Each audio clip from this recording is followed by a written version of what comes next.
En un mundo saturado y hasta abrumado por la información, es vital apoyar un medio de comunicación alternativo que desafíe el status quo, que aporte una perspectiva diversa para pensar de forma crítica y hacer aportes a la construcción de un futuro más sustentable. Es una voz para aquellos que no tienen voz en los medios hegemónicos. Es una plataforma para las ideas innovadoras y las voces disidentes. Apoyar a Caras y Caretas es fomentar la libertad de expresión y la diversidad informativa.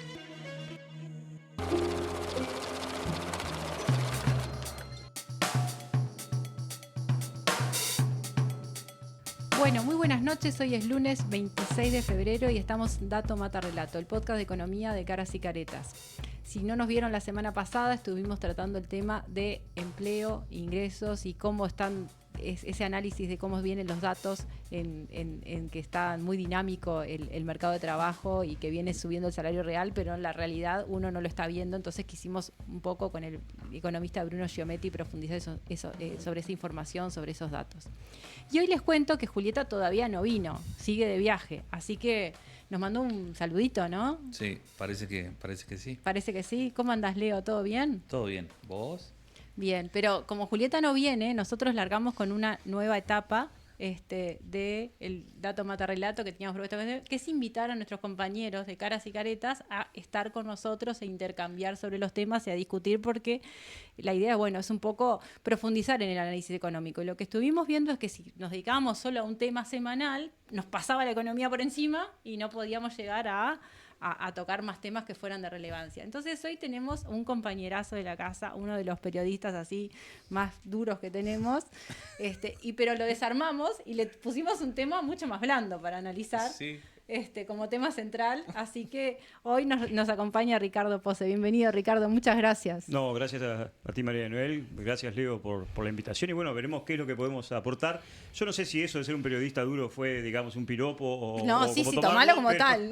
No, bueno. Porque, a ver, nosotros en Caras y Caretas, cuando viene la revista los viernes, lo que estamos todos esperando es a ver qué escribió Ricardo, qué escribió Georgina, qué tienen para decir, y entonces es como el tema, ¿viste? Uno va directo a esos artículos que decir algo fuerte tienen para analizar y para poner. Entonces, por eso digo, un periodista de lo duro, dice.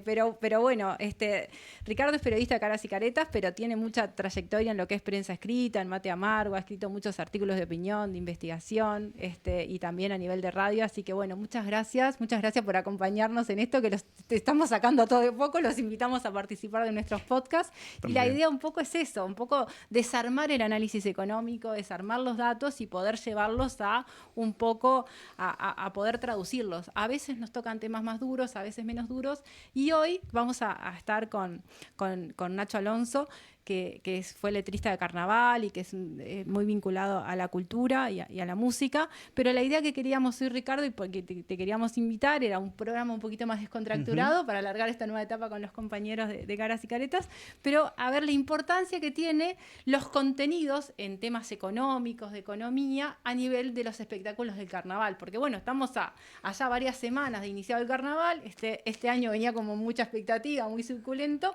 pero en realidad no es tan fácil a veces llevar temas de peso como es lo que ha pasado con el empleo, lo que ha pasado con el desempleo, y poder como con la pobreza o con otros temas que se están poniendo, con los temas políticos mismos, y llevarlos a espectáculos, a hacer humor con eso, pero después es poder que la gente se haga de lo que es una información relevante. Hay mucha gente que a veces no está interesada en temas de actualidad, en temas de política, en temas de economía, y que termina informándose a través de la cultura. Y en particular el Carnaval en Uruguay tiene mucho peso. Entonces, bueno, un poco queríamos ver cómo los artistas, cómo los espectáculos, cómo los letristas, cómo las murgas y los otros tipos de espectáculo toman temas y van planificando, y bueno, un poco ver ese rol del Carnaval en eso. Entonces nos parecía interesante. Bien, sí, yo creo que ahí hay un tema que tiene que ver con esto, y es una cosa que históricamente se ha caracterizado a la cultura uruguaya como una cultura relacionada a una, podríamos decir, sensibilidad de izquierda, ¿verdad? Si nosotros pensamos por ejemplo, en cualquiera de los rubros de las expresiones culturales del Uruguay, vamos a notar que hay una serie de cambios que tienen que ver con esto que tú decías precisamente, ¿no? Es decir, ¿a partir de qué momento qué actores culturales en las distintas disciplinas le han empezado a prestar atención a una realidad social que, si bien tenía claras connotaciones de la gestión económica, también tenía que ver con los distintos grupos de interés económico, ¿no?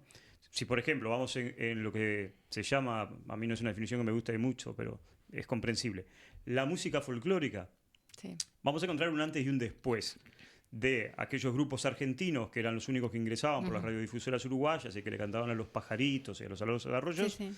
hasta que aparecen los olimareños con una crítica social, la vida del peón rural, la vida de los trabajadores rurales. El sabalero que le empieza a contar al hombre más urbano, ¿no? Pero también lo vamos a encontrar en otras áreas, por ejemplo, como en el mundo del teatro, ¿no? Hay un antes y un después, por ejemplo, de la aparición del Teatro El Galpón, Sí. del teatro independiente. Para mí una obra maravillosa que señala un antes y un después, que es Las ranas de Mauricio Rosenkopf, que por Totalmente. primera vez pone encima de un escenario la realidad de lo que en aquellos años se llamaba irónicamente cantegriles, hoy ya diríamos asentamientos.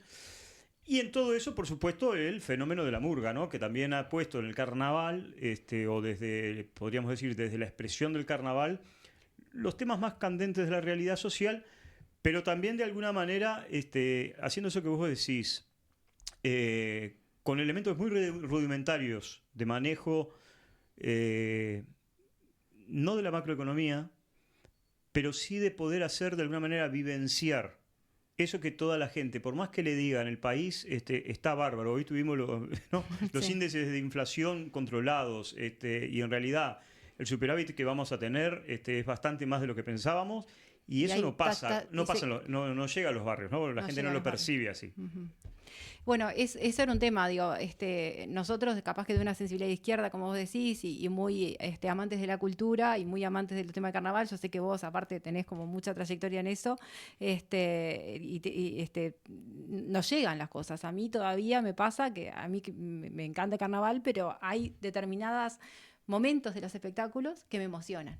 Y que me emocionan por las cosas que se están diciendo, más allá que otras o no nos divierten, o nos gusta más cómo cantan, o tienen, porque ahora, bueno, más adelante vamos a hablar un poco de esa mega puesta en escena que tienen muchos espectáculos y que, bueno, se está haciendo ha avanzado muchos niveles y que eso a veces va en contra de lo que es la democratización también del carnaval, pero que en definitiva hay momentos que uno se tiene que emocionar cuando hablan de los temas de educación, cuando se habla de la pobreza infantil, cuando se hablan de los temas de género, cuando se hablan de determinadas situaciones que terminan concretando esos mayores niveles de injusticia social y que uno tiene que trabajar para reivindicarlos. Bueno, yo creo que tiene mucho de eso y que uno se puede llegar emocionando. Entonces, bueno, nos parecía que valía la pena dedicarle en este programa un día a charlar un poco de la relevancia que tiene eso en la comunicación de los temas de economía, que es un poco el objetivo de este podcast y este espacio dentro de lo que son las propuestas que tiene Caras y Caretas.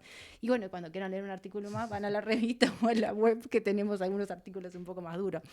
Pero nosotros empezamos ahora este programa con la idea de comentar algunos de los temas de la semana. Y dentro de los temas de la semana y un poco que pasó ayer, estábamos acá muy preocupados porque había una persona que no estaba apareciendo mucho y no sabíamos en qué andaba, que era la ministra de Economía. Porque hacía tiempo que no se la veía nada, ¿no? Y ahora justo ayer, que es más, teníamos manifestar esa preocupación en algún artículo, decir, bueno, qué tiempo que no se la ve a la ministra por ninguna exposición ni ningún evento. Y justo ayer se hizo, perdón, ayer no, este programa es grabado, disculpen, avisamos. La semana pasada se hizo la presentación de los resultados económicos, ¿no? Que se lo anuncia desde el gobierno como una doble rendición de cuentas. Por un lado, la rendición de cuentas formal en junio, pero también en febrero, previo un poco a la instancia del 2 de marzo, donde el presidente va a la Asamblea General y hace esa evaluación de la gestión anual del gobierno y las perspectivas. La ministra presenta los resultados económicos, los resultados fiscales y habla sobre las proyecciones. El año pasado fue bastante significativo, vieron algunos temas que dieron bastante que hablar, que fue el tema del crecimiento o no crecimiento, del déficit no déficit, del resultado de la regla fiscal no fiscal, con algunas contradicciones a los propios informes de la institución de esto de la regla fiscal, del Consejo Fiscal Asesor, perdón. Y este año era un año en particular de esperar qué pasa, porque se nos viene el año electoral. Entonces, bueno, ayer estuvo, el miércoles de la semana pasada estuvo la ministra hablando sobre los resultados de gobierno y No sé qué has escuchado, qué te pareció, pero a mí me pareció que fue muy como nos está caracterizando los últimos tiempos de bombos y platillos con el tema de crecimiento y del salario real, que justo en nuestro programa anterior, no sé si lo escuchaste, fue sobre el analizar esto de que es una economía que crea mucho empleo y que viene recuperando el salario real, y cuando uno empieza, no voy a ser muy técnica en esto que te voy a decir, pero lo dije así exactamente en el programa anterior, a rascar un poco esos números y a desarmar un poco esos indicadores, lejos estamos de los 5 mejores años del empleo y del salario real. Sí, claro. Bueno, es con esto que veníamos hablando, ¿no? A veces todos estos discursos de la macroeconomía, que a veces es poco difícil de comprender para el común de la gente en realidad saca las cuentas a partir de lo que vive, ¿no?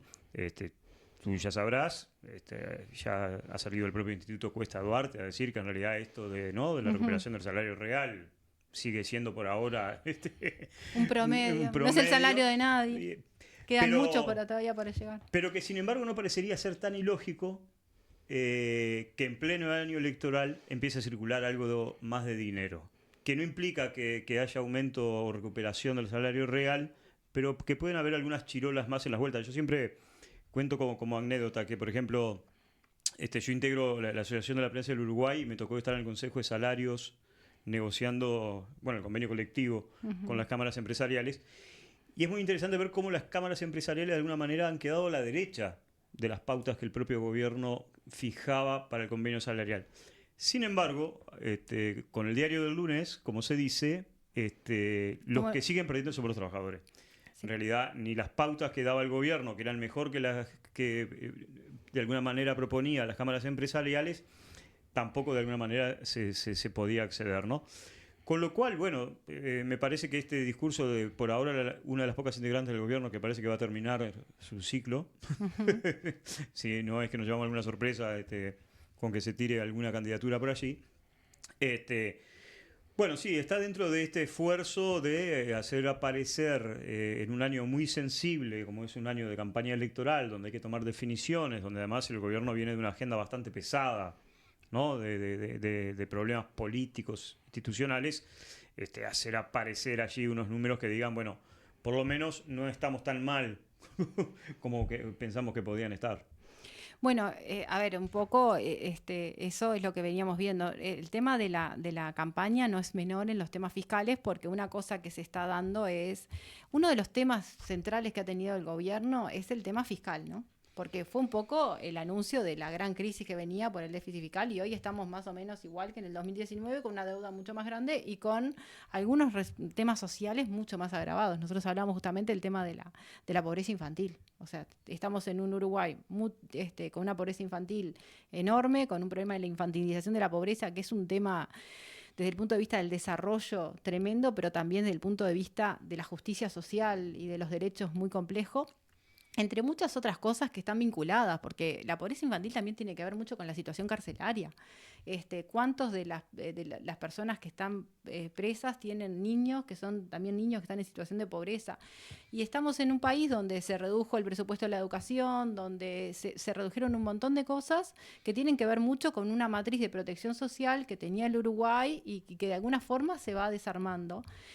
Y que en un año electoral lo que se está previendo es que va a haber el sesgo expansionista del gasto fiscal en el año electoral, fenómeno económico que he estudiado a nivel de libros y a nivel de casos de los más grandes. Y parece que se está dando eso, y va a tener que ver con esas iniciativas, esas inquietudes fiscales.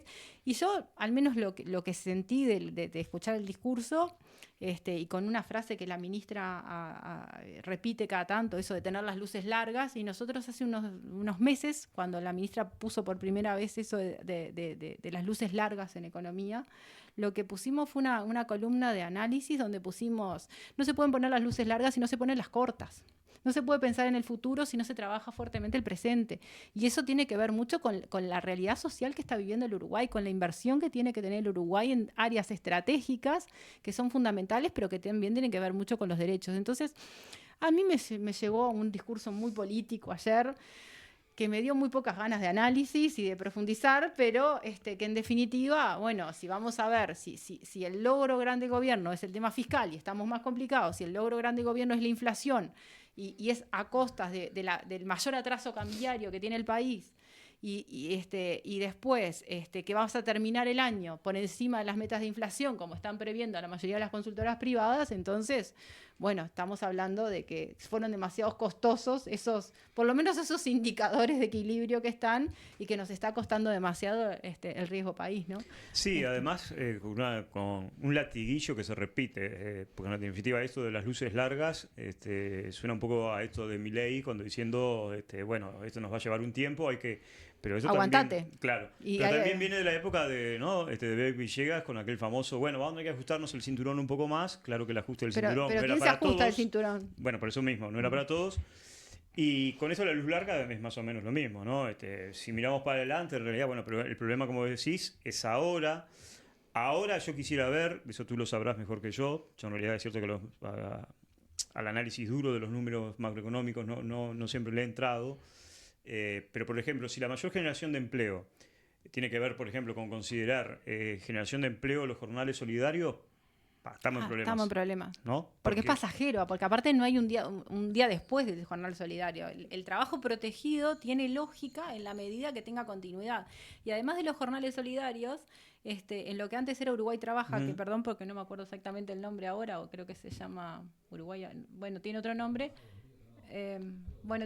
Se cambiaron hasta los criterios de asignación de los puestos porque se criticaba el sorteo y el sorteo tenía una lógica de la cantidad de gente que se anotaba, pero también de perder la discrecionalidad a la hora de que cargos políticos del Ministerio de Desarrollo Social otorguen el trabajo protegido, que el trabajo protegido es un trabajo que cumple más una función social, que va hacia a cubrir un mercado incompleto que tiene que ver con la generación de empleo para personas que tienen dificultades de acceder o por falta de práctica o por desempleos estructurales o por un montón de elementos que también van un poco de la mano de esta lógica que estábamos hablando y que se vuelve mucho más complejo.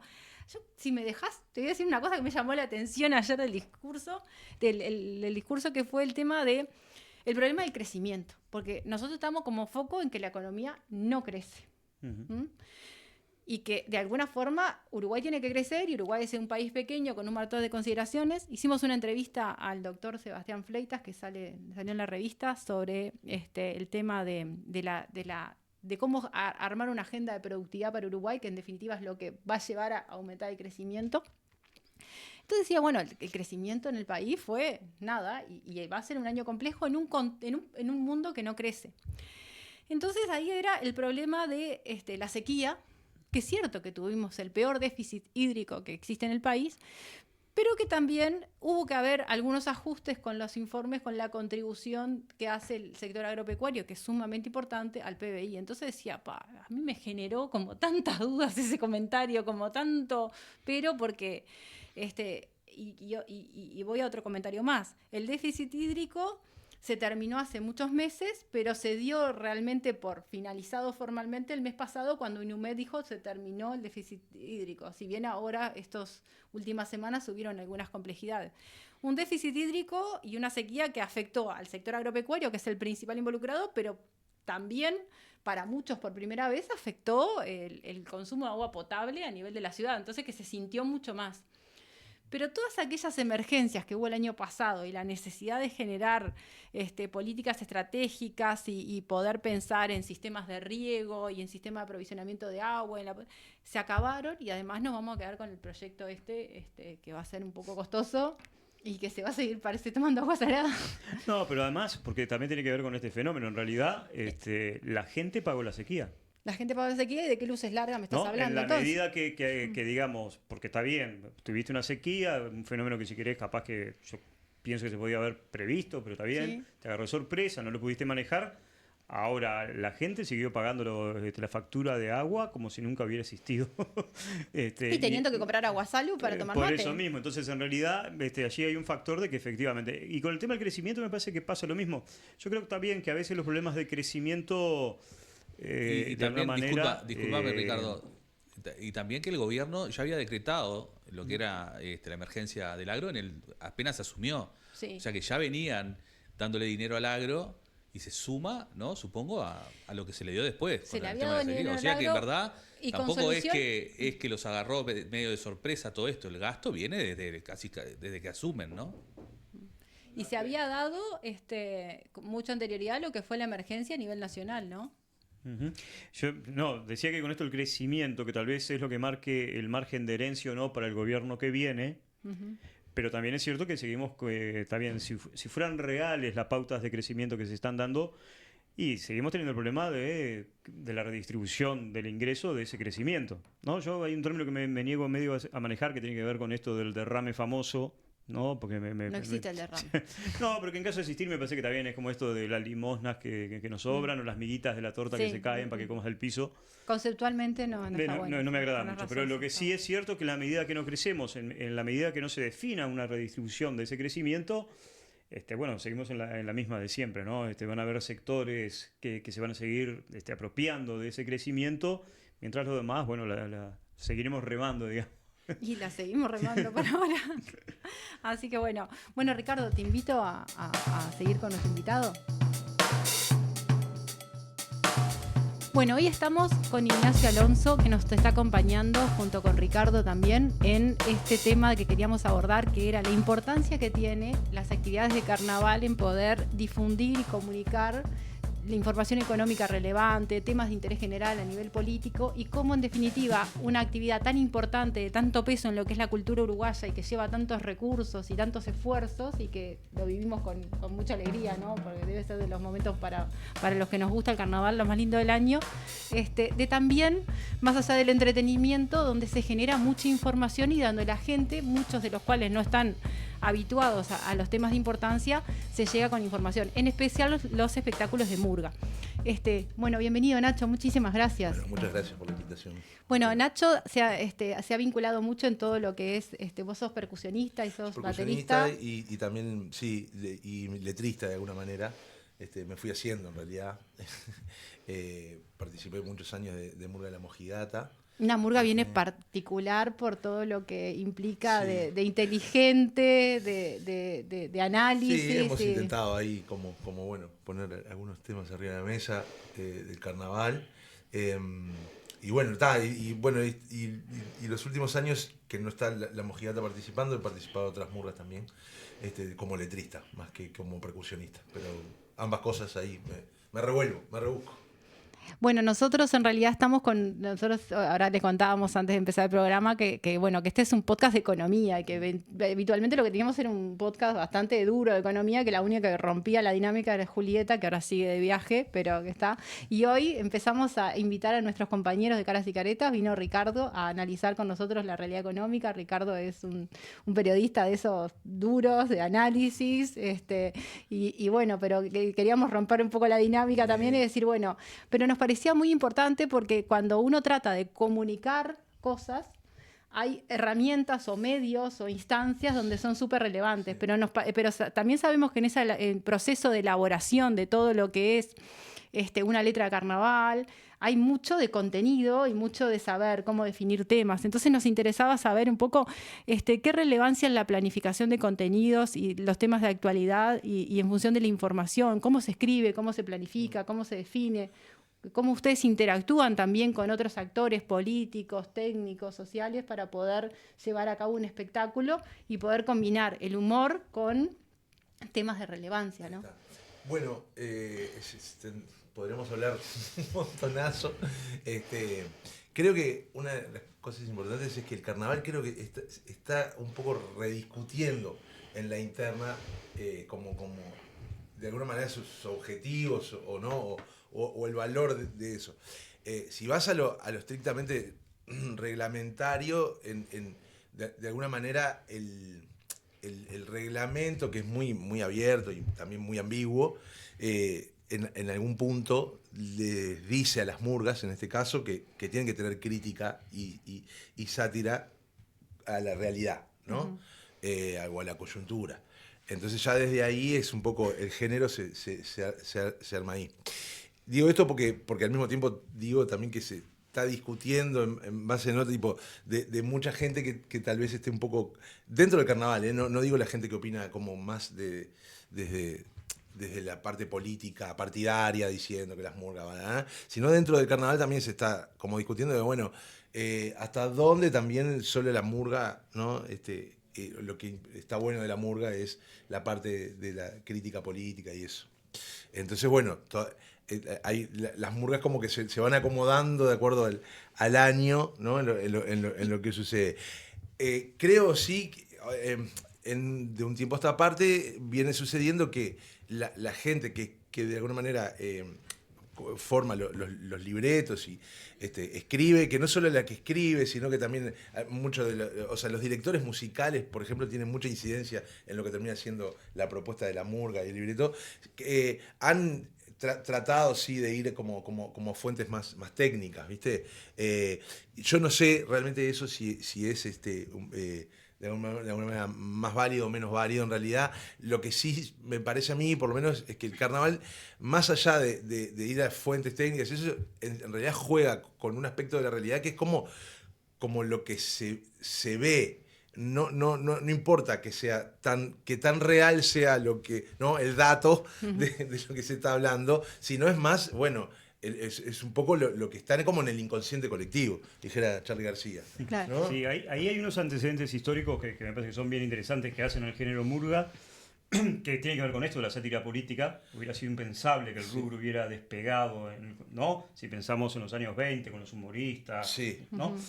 Pero que además históricamente, hasta no hace mucho, había como dos grandes calificaciones de murga, ¿no? Sí. Por un lado, las famosas murgas de la Unión, Sí. que eran las murgas que ajustaban más al humor, y aquel humor que además que en los tiempos que corren ahora sería impensable, Sí. ¿no? Por las cuestiones de género y por lo demás. Bueno, se tuvieron que renovar muchísimo Bueno, por ahora, eso. ¿no? Y la otra barra de murgas, que de alguna manera eran como las murgas del pueblo, murgas se del les pueblo. llamaba de alguna Sí. manera, Faltir Resto, La Reina de la Teja, que apostaban más a la denuncia y tocar los temas sociales. Sí. Y luego aparece este fenómeno de murga joven, que yo creo que en alguna parte, sacando aquella experiencia inédita de la BCG, bueno, va como el camino de unir las dos cosas, ¿no? Un humor donde tiene mucha cuestión de humor, sin Sí. perder la necesaria sátira política, pero que en este debate, que en realidad es un debate viejo, Sí. el mundo Sí, de los sí, carnavaleros, sí. lo que pasa es que ahora aparecen actores nuevos, Sí. ¿no? Incluso hasta el propio presidente de la República ha consultado qué le parece los textos de la murga, Sí. con un elemento que a mí me parece, yo no sé si vos estarás de acuerdo, que me parece que es fundamental. Las murgas que han mantenido su esencia, de alguna manera tratando de ser fieles a sus orígenes, han tenido un elemento crítico en todos los gobiernos, Sí. Sí. ¿no? Sí. Si repasamos incluso bajo los gobiernos del Frente Amplio, salvo algunas excepciones, Sí. no hay murga que no le haya dedicado unos buenos salpicones Claro. a las gestiones de gobierno, ¿no? Sí. Que además es una etapa, es un momento alto del espectáculo, de entre los 45-46 minutos es un momento alto, el salpicón de música, de entretenimiento, Sí, de claro. atención, Después y la que parte, todo el mundo la está parte del esperando. medio del salpicón o el cuplé crítico. Sí, realmente la persona que dice que el Frente Amplio no se lo criticó, creo que no vio carnaval. Básicamente, o está tirando como está tirando las pedradas porque claramente hubo un montón de murgas que fueron muy críticas con los gobiernos del Frente. Claro, no van a criticar lo que la derecha quiere. Eso es como, ¿no? Porque no tienen por qué ser objetivas las murgas. En ningún lado dice, no, ni la prensa tiene que ser objetiva a tal altura. Sí. Pero mismo las murgas que están identificadas a veces con determinados grupos y subgrupos, Sí. hasta se dijo cómo van a ser determinadas críticas. En algún momento se generó ese Incluso debate. se Yo me generó acuerdo de debate hasta de alguna murga que yo dentro soy muy hincha. Dentro del público de carnaval, ¿no? De cómo van a decir eso de una murga. Yo estaba en una murga donde parte del público la cuestionó por decir determinadas cosas de los gobiernos del Frente Amplio o sea, sucedió de todo. Y también, bueno, esa pica interna, digamos, entre lo nuevo y lo viejo también, ¿no? Siempre es como vos decís, es que yo siempre digo que lo más clásico es la discusión, ¿no? De la década del 70, cuando irrumpió La Soberana, que traía algún elemento de teatro, ¿no? Y que también venía de alguna manera ya con una cabeza, no sé si en ese momento para no tirar un bananazo, pero bueno, ya venía como una cabeza tal vez más de clase media intelectual, o por lo menos seguida por la clase media, ¿no? Que fue como de las primeras murgas a partir de La Soberana. A partir de ahí, bueno, no siempre estuvo como la puja entre eso, entre lo más moderno que implicaba eso, ¿no? El cuestionamiento tal vez a los propios sectores de la izquierda, ¿no? Y bueno, lo más tradicional que era seguir haciendo como con humor. Pero incluso en dictadura, y incluso estas murgas también de llamadas de la Unión o murgas, incluso tenían,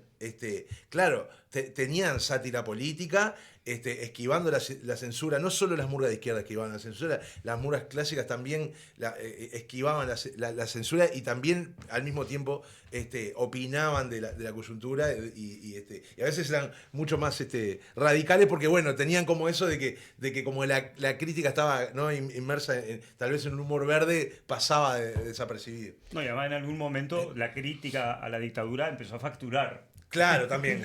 Sí. Como dice la Renoir, a veces sí. vos agarrabas una guitarrita y bastaba que cantaras 3 veces paz y libertad, era bueno, la conmoción. Como decía el cuplé de La Falta, los que cantan con la zurda y cobran con la derecha. Exacto. Sí.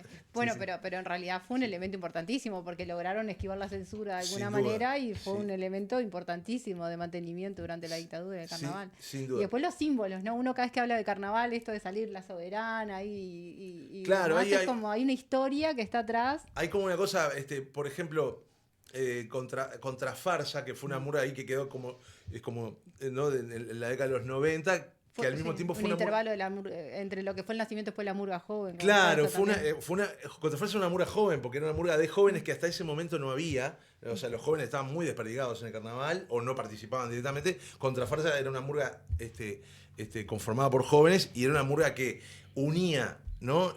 Lo tradicional con lo nuevo, digamos. De alguna manera como lo que fue Falta y Resto también en el momento, o la BCG, ¿no? Ese tipo de murgas, la Gran 7, que nosotros hablamos afuera. Y bueno, creo que sí, que tal vez sí, desde un tiempo a esta parte, tal vez hay el carnaval está mucho más mediático, ¿no? Antes lo que pasaba en el tablado quedaba en el tablado. Ahora tenés los informativos, todos los informativos cubren el carnaval. Eso yo cuando era chico no sucedía. Vos para ver algo de carnaval tenías que agarrar los diarios, algún recorte de diario, y te decían los tablados nomás, y algunas actuaciones del Teatro Verano.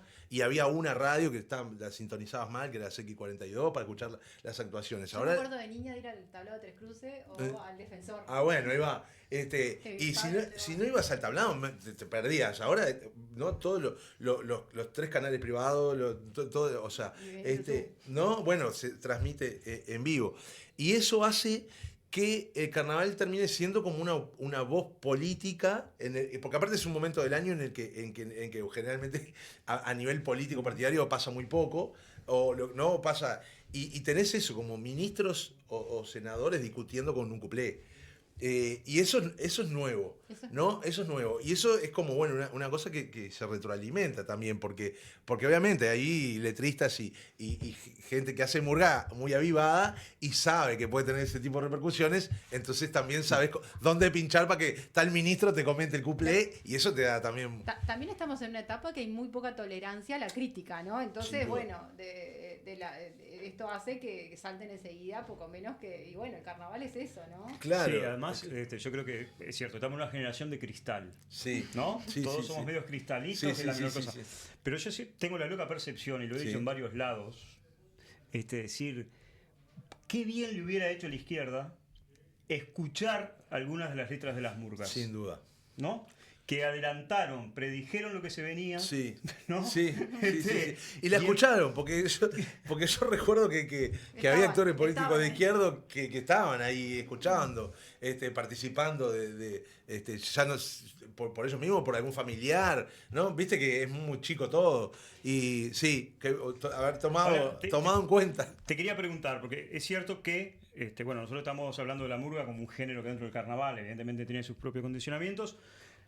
Más allá de que creo que las murgas en su totalidad le deben cobrar hasta el día del juicio final a La Falta y Resto haber puesto el tema, ¿no? De puesta en escena como un rubro, ¿no?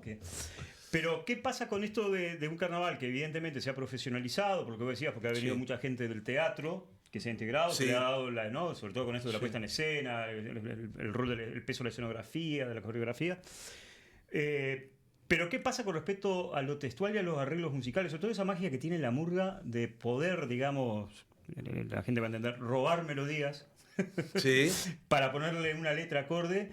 Pero ¿qué pasa tanto en ese equilibrio necesario de aquella fuerza de lo textual, los arreglos musicales, compensar? Yo fui poco a los ensayos de una murga, no importa cuál, Sí. pero claro, el director coreográfico está una hora de su ensayo, pasa más A la pensando par- en los a la par del movimientos, de la musical. puesta en escenografía, Sí. que a la parte de fortalecimiento. Incluso me dice, mira, la parte en realidad textual y musical la vamos afiatando en el camino porque no nos dan los tiempos. Sí, ahí es también amplia, como todo lo que tiene que ver con el carnaval. El carnaval sí se ha de alguna manera profesionalizado, o bueno, es esa palabra que hemos encontrado, que no sé si es la correcta, pero es mal para que se entienda, ¿no? Bastante. Desde mi punto de vista, o sea, todos estos elementos que son herramientas para comunicar un espectáculo siempre son bienvenidas, ¿no? Vengan de donde vengan desde el teatro, vengan desde la música mismo, desde la música erudita, se han tomado muchísimos elementos desde ahí, o sea, cualquier herramienta, ¿no? expresivo, artística, es bienvenida para un género que se nutre de muchas cuestiones artísticas, ¿no? O sea, la murga es, en su concepción, es como una especie de híbrido que va tomando, ¿no? El tema ahí es cuando eso justamente pasa a ser prioridad para el concurso, ¿no? Vos decís, le van a criticar a la Falta y Resto que puso puesta en escena, pero la Falta y Escena, la Falta y Resto hizo una puesta en escena para un espectáculo determinado, después todas la tomaron y después lo incluyeron al reglamento. Ahí está el tema, que eso no lo hizo la Falta y Resto, en el sentido de que ninguna murga se baja de caballo, ¿no? Claro. Entonces están, bueno, ahí está. Creo sí que tendría que de alguna manera el reglamento está tratando de hace tiempo, digo el reglamento porque es a lo que más se le va a dar bola, ¿no? Se podría dar bola a otras cosas, pero el reglamento, no eso, darle como más bola a lo textual. Yo creo que sí, que hay una cuestión de que lo textual tiene que tener lo textual y lo musical tienen que tener un peso por encima de las otras áreas de la murga. En eso también quiere un tema de las posibilidades de inversión que tiene cada murga, disponibilidades, Claro. que es importante, ¿no? Hemos visto en los últimos años algunos espectáculos que tienen unas posibilidades bárbaras de aportar Claro. a todo eso, que tienen un tipo de financiamiento, y después a veces uno ve, bueno, mismo este año, ¿no? Por lo menos en lo que yo he visto, hay algunas con muy buena puesta en escena, murgas que vienen ganando, que Sí. vienen, que juntan muchos esfuerzos, y otras que a veces con menos en ese impacto visual que tienen los espectáculos ahora y que es notable, pero que son muy inteligentes en su propuesta, ¿no? Claro. Yo creo que como... Yo no puedo hablar mucho porque soy hincha siempre de alguna, entonces... Claro, bueno, ¿de quién sos hincha? Pará, se puede decir, ¿no? Yo no soy muy profesional en tema no, murga, pero pero me encanta Carnaval de siempre y sigo, pero Pero la voz del pueblo siempre está y buena. aparte soy de esa que no soy crítico, yo voy a ver cualquier espectáculo de Carnaval y todos me gustan, todos Bueno. los disfruto. Bueno, bien, eso es una buena. Mirá, hay gente que no le gusta nada. ¿Viste? alguien Dicen, siempre- te reís de todo, sí, me encanta el Carnaval, Claro. lo disfruto en pila. No, yo creo que el carnaval es eso, no es una isla, ¿viste? Está inmerso en una sociedad, en una cuestión, tiene que ver con un montón de cosas, con el multiempleo, o sea, hay un montón de cosas que suceden en el carnaval que no necesariamente tienen que ver con lo cultural, digamos, más de la tradición, sino que tiene que ver, ¿no? con la globalización. con Y un hay montón de años cosas. más difíciles que otros, ¿no? Y hay años más difíciles. Ricardo, que otros. yo pensaba una cosa de decirte a vos, digo, este año fue como muy fácil para las murgas tener tema, porque Sí, había claro. tema a A patadas, veces eso ¿no? juega en contra, porque también, claro, vos ya el público arranca... Todas dicen lo mismo. Claro, viste que arranca en enero el público ya, claro, todas las murgas terminan Tenés diciendo lo mismo, y tenés cinco como personajes que se llevaron. 5 Marcet, ¿no? Entonces... Competí, no solo competí con. No solo tenés que hacer un buen cuplé de Marcet, sino que tenés que hacer el mejor cuplé de Marcet. Porque sabés que otras 4 o 5 murgas van a hacer cuplé de Marcet. O de lo que sea, ponele, ¿no? Entonces a veces cuando hay mucho tema es más difícil, porque bueno, justamente está ahí la creatividad, ¿no? Se ve un poco. Sí, hay cosas que son tan Porque tenés que hablar. lógicas. Todos agarraron la melodía, ¿no? De qué le pasa a la morocha que estaba dentro que Bueno, por es esperable. ejemplo, también. Pero sin embargo hay como, ¿no? Como esa búsqueda de excepciones que capaz Sí. que no son los temas más duros. Por ejemplo, Sí. esas murgas que han decidido tomar como una cosa que Sí. va así. el tema de la pobreza infantil. Sí. ¿No? Sí. A veces, por suerte, seguimos encontrando. Yo lo único que quería agregarle a eso que ustedes venían hablando, el tema de la puesta en escena, y entonces, que me parece que tiene que seguir habiendo una apuesta, yo sé que en algunas cabezas todavía está, de poder volver la murga a los barrios.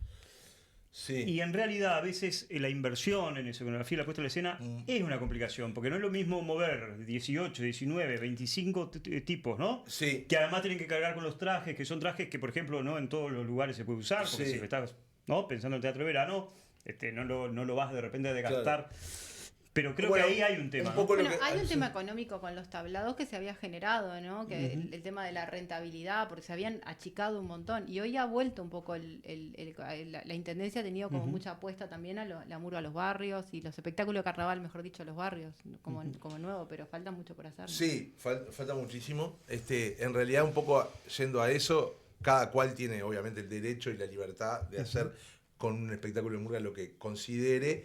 Creo que a veces se entra en esa contradicción desde dentro de las murgas, ¿no? De darle tanta bolilla a la parte más del teatro de verano, del concurso, y no darle más bolilla al espectáculo. El Flaco Castro dice una cosa que es, tipo, la murga tiene que ser una cosa que vos entiendas parada en una esquina sin amplificación, así nomás, no digo con pintada, así nomás, tiene que ser eso. Vos tenés que intentar que el espectáculo se entienda y se disfrute sin tanta parafernalia. Después, si vos le querés agregar toda la parafernalia de puesta en escena, de escenografía, de luces, eso obviamente bienvenido, enriquece, pero tenés que tratar de no perder de vista de que es un espectáculo que tiene que ser en la cortita, ¿viste?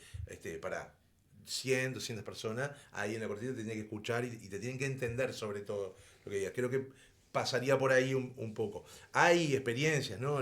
Está el Más Carnaval, que es como un carnaval alternativo. No está bien dicho alternativo, pero también para que se entienda.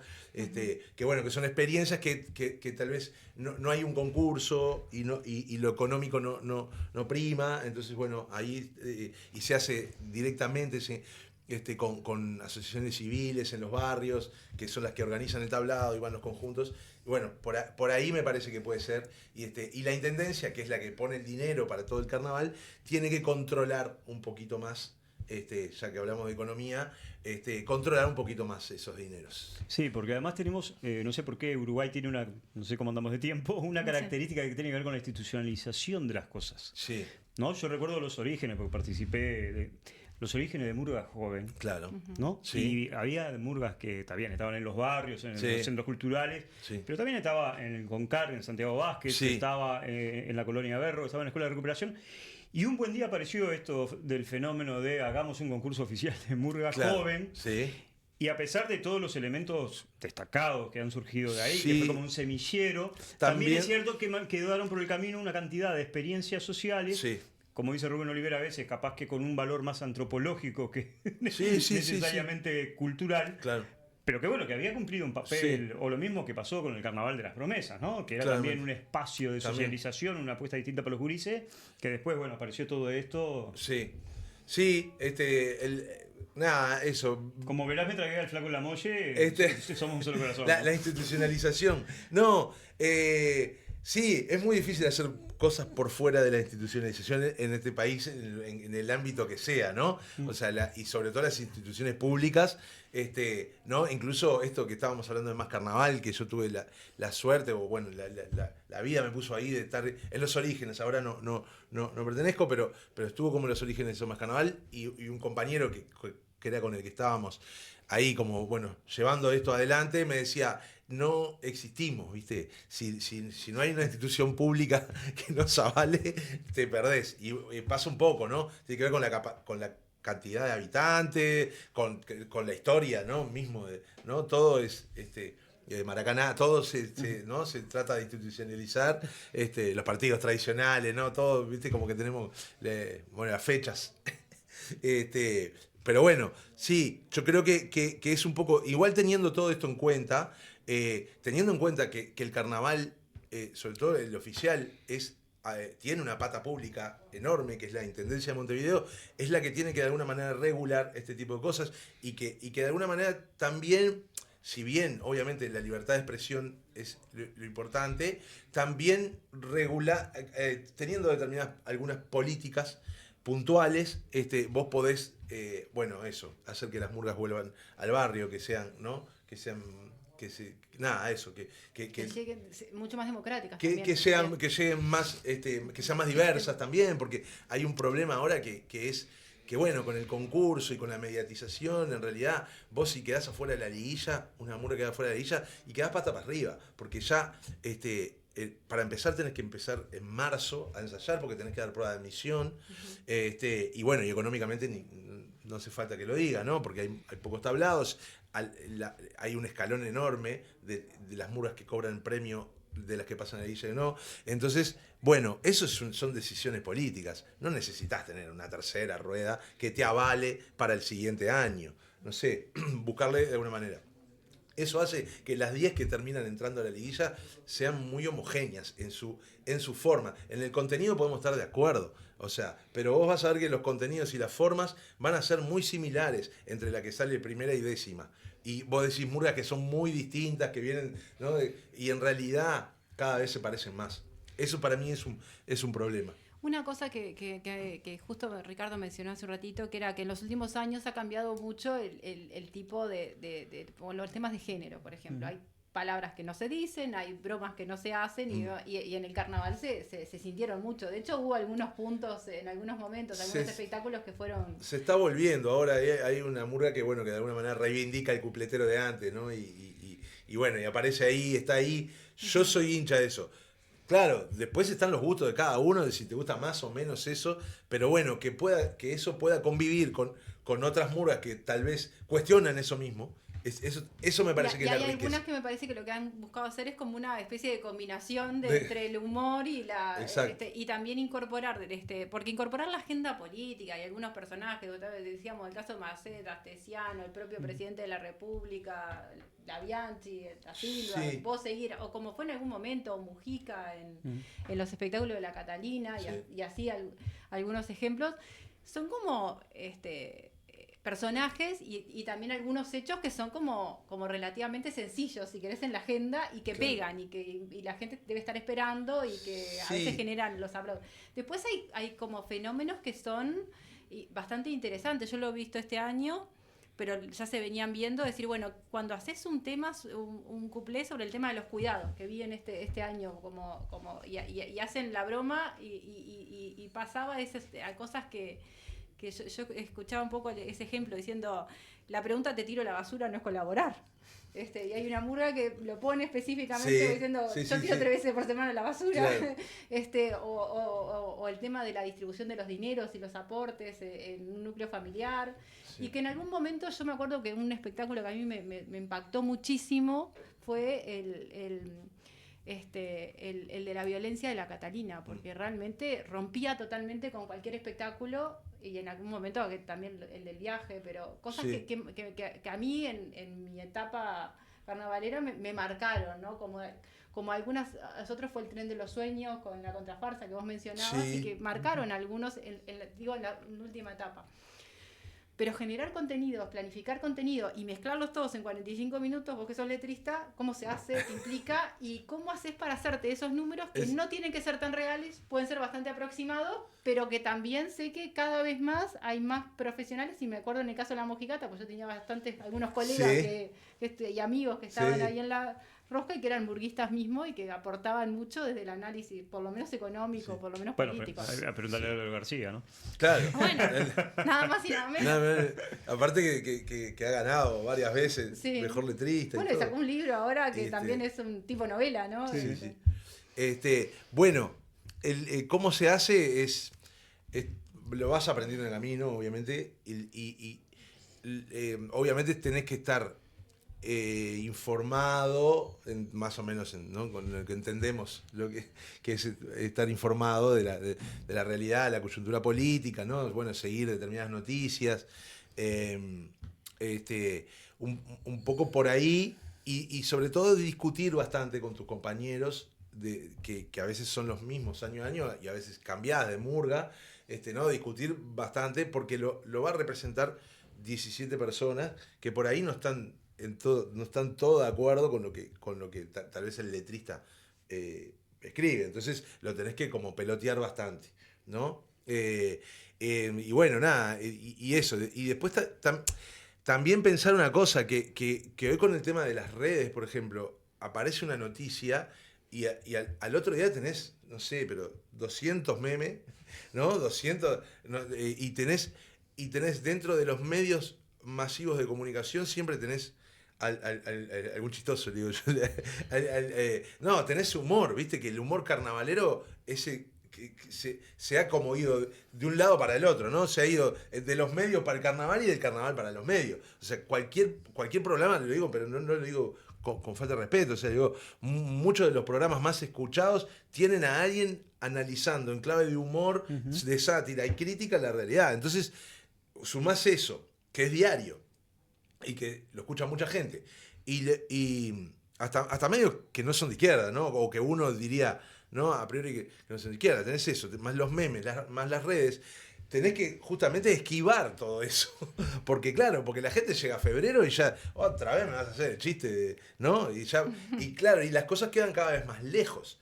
Entonces, bueno, los temas creo que de un tiempo a esta parte se han tratado como de generalizar, ¿no? No de hacer cosas tan... Este año fue muy particular, porque este año pasaron 3 o 4 cosas de esas que no podés esquivarla, Infaltables. que no podés decir, que claro, si te podés escribir para una murga no podés no decir algo de lo... ¿no? Capaz que no tenés un cuplé entero, pero tenés que Es mencionarlo. un presidente echando 3 ministros el mismo día porque se filtraron los audios de una viceministra, o sea, viste, para decir algo, ¿no? Pero todo lo que sucedió, ¿no? El piso 4 de la Torre Ejecutiva. Exacto, claro, viste. Pero sacando este año, que fue bastante particular, o sea, el año anterior, en realidad creo que la búsqueda de las murgas venían un poco eso, ¿no? Por agarrar temas que fueran más sociales, o sea, que fueran políticos, pero que incluyeran más la parte social, y también de ponerse a la murga adelante de esa crítica, digamos, ¿no? Por dentro de esa crítica. O sea, no salir como más a señalar, ¿no? Tipo, miren ustedes que hacen esto mal, sino que, bueno, verse también en el juego en donde, de alguna manera, todos de alguna manera terminamos haciendo algo para que, bueno, las cosas estén como estén, porque en definitiva, ¿no? Si bien hay gente que tiene más responsabilidad que otra, en definitiva también, viste, pararse en un banquito a decir, bueno, miren, la clase media hace aquello, y los políticos hacen aquello, y no sé quién hace aquello, y bueno, y vos de alguna manera quedás como medio por fuera de esa crítica, no está bueno tampoco. Entonces, de un tiempo a esta parte, a partir de los 90, yo creo, se venía como en ese camino, ¿viste? Salvo este año, que ya te digo, es como una especie de paréntesis por todo lo que ha sucedido. No sé si responde todo esto. Sí. Después el cómo, y bueno, o sea, cada vez más, justamente la parte de profesionalización, yo creo que el letrista antes tal vez era como una cuestión mucho más intuitiva, ¿no? Se agarraba, sí, obviamente las noticias, pero si se hacía algún político, se hacía el diputado. Y aparecía uno de peluca con un traje y era el diputado. No importaba. Ahora tenés que conocer, viste, un poco más quiénes son los ministros, quiénes son los diputados, ¿no? Y bueno, seguir una noticia, y cada vez reescribir más, porque bueno, también tu opinión está más expuesta también, ¿no? Sí, igual ahí hay un aporte bien interesante, que yo no lo tengo muy registrado Sí. desde cuándo, pero si no me equivoco mal, fue a partir de La Mojigata, que tuvo que ver esto con la creación de los textos en forma más colectiva. También. Porque el libretista en realidad era, digamos, el señor libretista. Era ¿no? el que venía con los papeles tenía abajo de las- aspiraciones de totalmente. ganar, Sí. ¿no? Le pagaba a tal libretista porque tenía asegurado sí, posiblemente. Totalmente. Eso ha cambiado. A partir digamos. de la cuestión colectiva, y también a partir de... Hay una cosa, ¿no? Que el primero el huevo o la gallina, ¿no? Si fue primero la murga, la universidad, o la universidad la murga. También tenés un montón de matrículas nuevas de primera generación en muchas familias. Eso también cambia, ¿no? Cuando se analiza esa parte, tal vez no se ve. Se dice, no, ahora los universitarios coparon la murga. En realidad no, tampoco tanto. En realidad es que, bueno, hay muchas primeras generaciones y bueno, y sí, hay compañeros que por ahí vos tirás una cuestión, un chiste, y te dicen, vos estás tirando un bananazo, vamos a quedar pegados en eso, y bueno, ahí vas, ¿no? Y vas para atrás y reescribís. y sí, y en todas las áreas, ¿no? En economía, en política, ¿no? Se reían unos compañeros, ahí había un cuplé muy viejo que decía, hablando de la murga más tradicional, ¿no? De la murga más tradicional y la nueva propuesta, entonces decía si hay bolsos si hay manchas y bolsilludos, si hay blancos y colorados, ¿no? Como diciendo que cada uno puede sentir, y uno de los ejemplos que ponía era obreros y economistas. Entonces yo tenía compañeros que estaban estudiando economía y decían, qué macanudo, el letrito ese. O sea, hacer la dicotomía entre obrero y economista, ¿no? Entonces, bueno, claro, cambió la gente que hace murga, ¿no? De alguna manera también. No, pero aparte en un ejercicio bien, yo por ejemplo siempre cuento la anécdota de que eso que en algún momento se convirtió en el hit, ¿no? La famosa canción de los pasteles de Vamos a la Plaza. Sí. En realidad fue una discusión bastante dura, incluso fue rechazada cuando recién fue presentada dentro de la murga. Claro. Dijeron, no, esto no, porque no sé qué, y después, bueno, de a poquito. De alguna manera se convencieron. Y por suerte se convencieron. Pero bueno, también... Perdona, y esto del humor, que ahora también me parece que está bárbaro que otra murga de alguna manera le responda aquello de vamos a la plaza, en definitiva diciendo vamos a la plaza y no hay nadie. No era fuimos, la plaza, nunca supimos a qué plaza había que ir. En tono de murga. ¿No? También es como una autocrítica dentro del carnaval mismo, ¿no? Al público, no sé si a la murga que lo hizo, sino más que nada al público, ¿no? Que también de alguna manera se embanderó con esa canción, o a la propia izquierda, ¿no? Que se embanderó con esa canción y bueno, pasaron todos estos temas y no hubo como la reacción que se esperaba desde algún lugar. Sí, totalmente. No, por ejemplo, mencionabas los pasteles, ¿no? Uno de los letristas es Federico Murro, que es el hijo de Murro, el político, digamos, ¿sí? Que fue ministro o sea, digo, como que esas, no, bueno, el caso de Álvaro García, ahí va, están de hecho nuestra compañera que es la que hace podcast está acá porque estaba acompañando los pasteles. Porque está acompañando pasteles, claro, están en una plaza en España. Están en una plaza en España, como dice Queso Magro. Claro. En una plaza en España. Pero no, una cosa más, que es, por ejemplo, este año se discute mucho sobre Mi Vieja Mula, que es una murga que tira de los límites y se pone en contraposición a la Nueva Milonga, ¿no? Que bueno, ¿no? Como la especie de murga de Tito Pastrana y que está en Negro Clave. Cada tanto siempre hay una murga que viene con esa, ¿no? De retomar la murga tradicional. Yo creo, de hecho, la Nueva Milonga se llama murga porque el Tito Pastrana le puso murga en los 80, cuando aparecieron las murgas pueblo, cuando apareció Reina de la Teja, La Falta, que hicieron un recital que se llamaba La Murga del Pueblo, La Vista del Pueblo, se le empezaron a llamar las murgas pueblo, y el Tito Pastrana dijo esto, la murga, ¿no? Y mira, hasta el día de hoy todavía sigue con la bandera.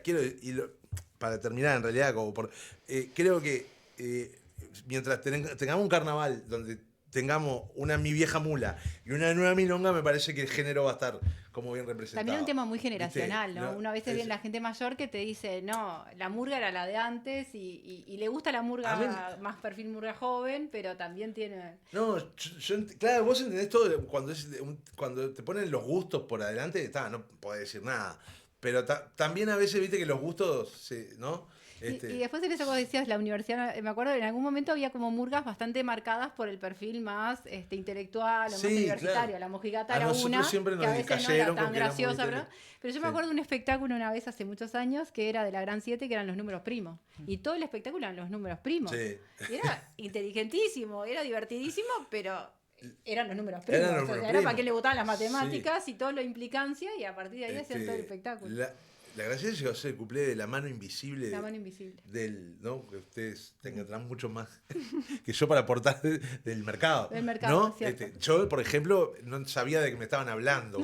¿No? Después tuve, ¿no? Pero digo y es una murga que de alguna manera también puede ser como tradicional en cierto aspecto. ¿No? Pero bueno, Nacho, muchísimas gracias. Queríamos hacer un programa diferente. Invitamos a Ricardo, que también lo sacamos de su esquema. Sí.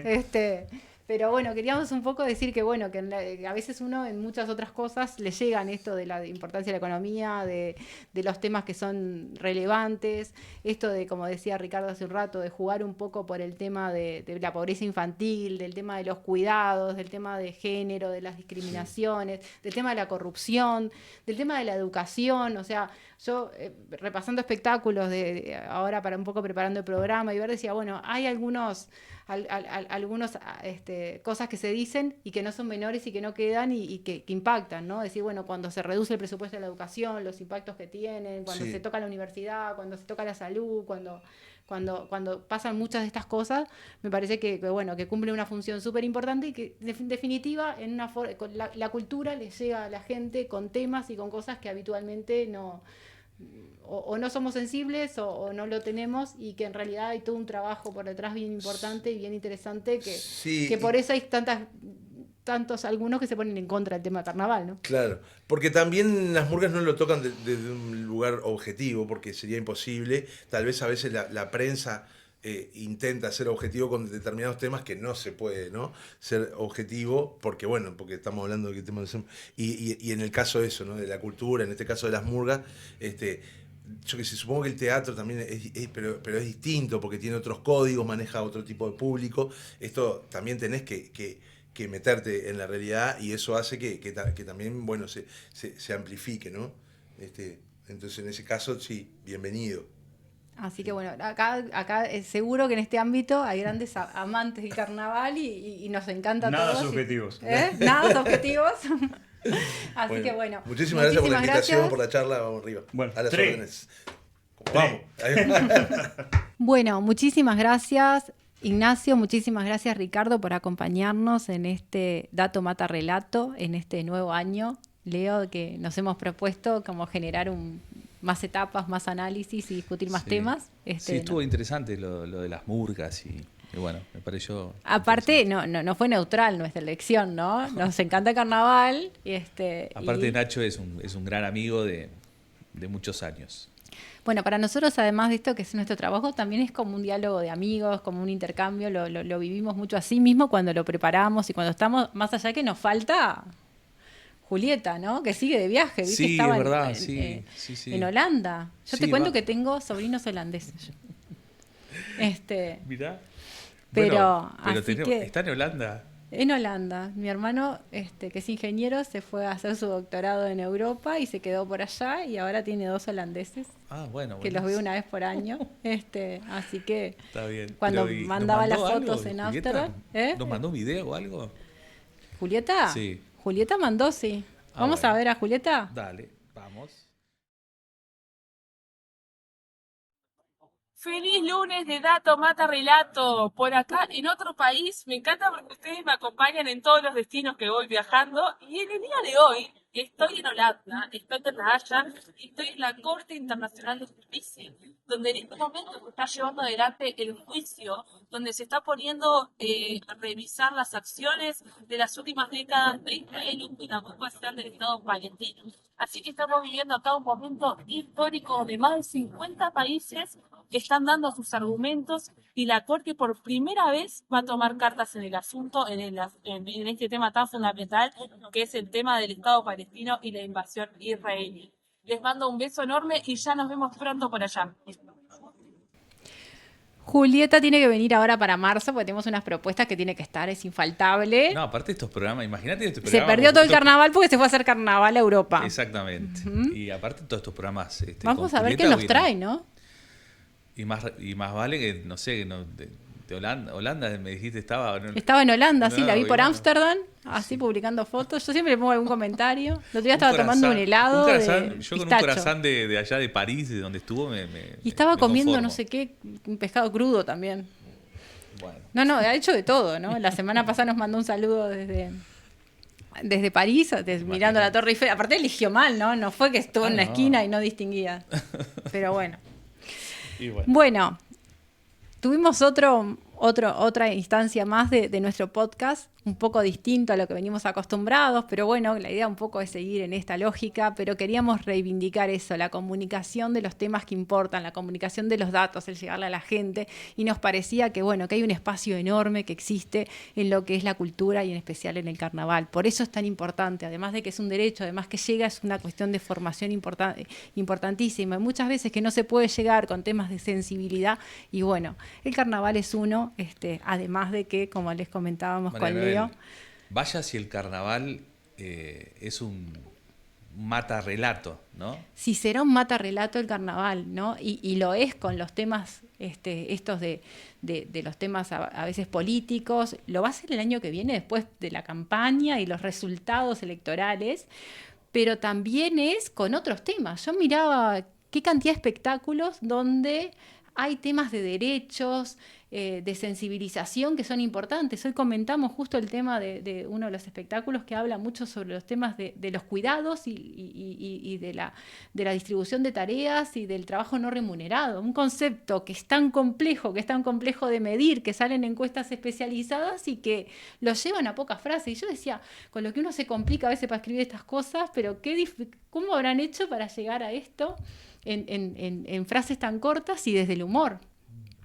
Y así, mirá, me anoté un montón de ejemplos y espectáculos y de la sátira, y qué lindo eso de tener la sátira y la crítica, y qué malo cuando viene la crítica, cuando hay un bloqueo, decir, estaban diciendo tal o cual cosa o tal crítica, porque bueno, hemos visto como muchas reticencias. Y después esas imágenes que uno ve, yo el otro día miraba, Leo, no sé si viste la imitación de Cose y de María Eso Valdía, y verlas a las dos sacándose la foto con ese humor, digo, esto es Uruguay, ¿no? Sí, no, por suerte.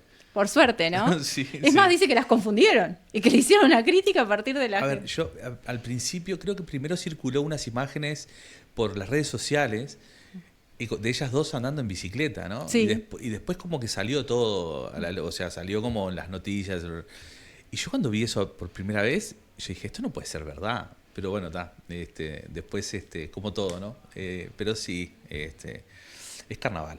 Es carnaval y que siempre siga. Y yo no sé vos, pero yo cuando empieza enero ahí, que terminan las fiestas, yo ya estoy con la expectativa de poder esperar los espectáculos de carnaval. Y aparte, por suerte, es largazo. Y por suerte existe la liguilla. Y por suerte existen los tablados. Y por suerte existen todas estas ahora que participan los niños. Y existen espectáculos por fuera. Y cada vez está llegando mucho más a eso. Así que bueno, bienvenido al carnaval. Yo ya dije que no puedo hablar, pues yo soy hincha de las murgas. Entonces, yo disfruto mucho del carnaval que me llevó mi padre como a la cultura, como a las matemáticas, como a la economía también, así que pero bueno, espero que siga, y qué lindo ver a la gente joven participando y que se convivan generacionalmente también, así que bueno, pero ¿qué les vamos a decir? También se largó la campaña electoral, Leo.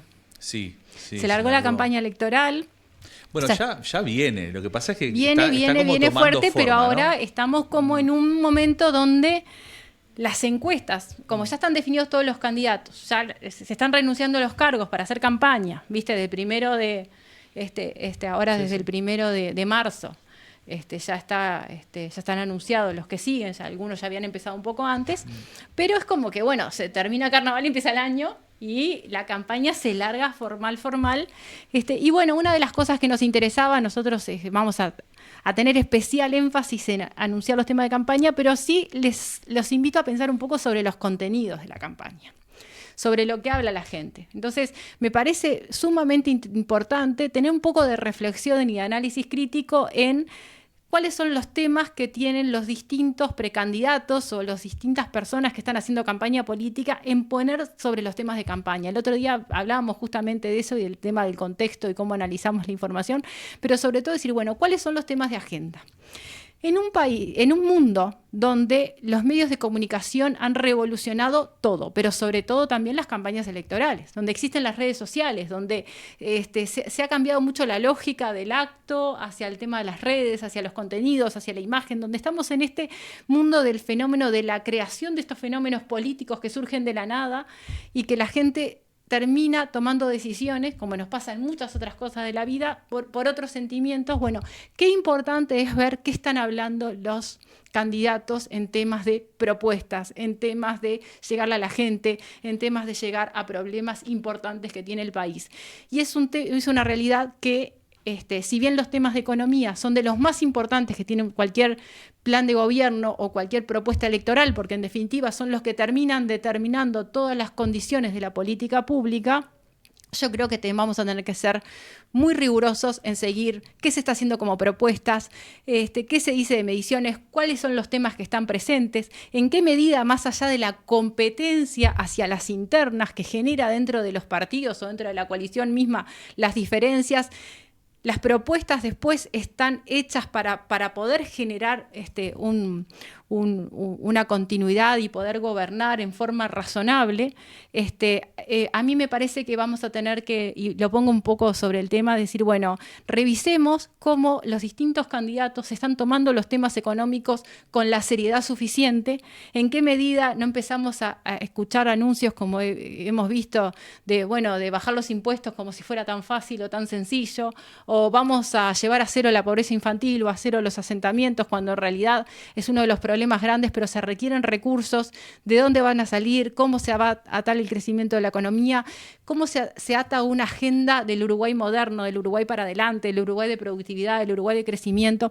Entonces, en una campaña donde por la realidad actual cada vez los temas de economía a veces pesan menos o tienen menos tiempo porque se está mirando un montón de otras cosas, se está mirando con quién aparecen los candidatos, a dónde van, con quién baila o con quién no baila. Bueno, vamos a tomar relevancia, por lo menos es los que nos toca el análisis económico, decir, bueno, qué peso tiene, qué temas están en discusión, cómo se dan foco y qué se está diciendo, porque me parece que son las cosas que uno tiene que evaluar y me parece que hay temas que son impostergables. Primer tema, pobreza infantil. Uruguay no puede tener los niveles de pobreza infantil que tiene. Segundo tema, el crecimiento, la inversión en ciencia y tecnología, en educación, el desarrollo de la infraestructura, la inserción internacional. Bueno, seamos críticos en poder analizar, poder seguir y poder evaluar cómo estamos para adelante. Leo, muchas gracias. Seguimos. Nos vemos la semana que viene. Nos vemos la semana que viene. Esto fue Dato Mata Relato y los esperamos el próximo lunes. Chao.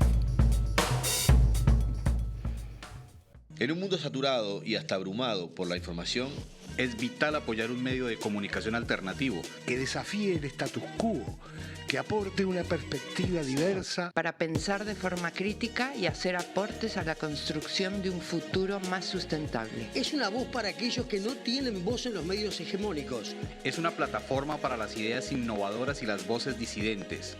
Apoyar a Caras y Caretas es fomentar la libertad de expresión y la diversidad informativa.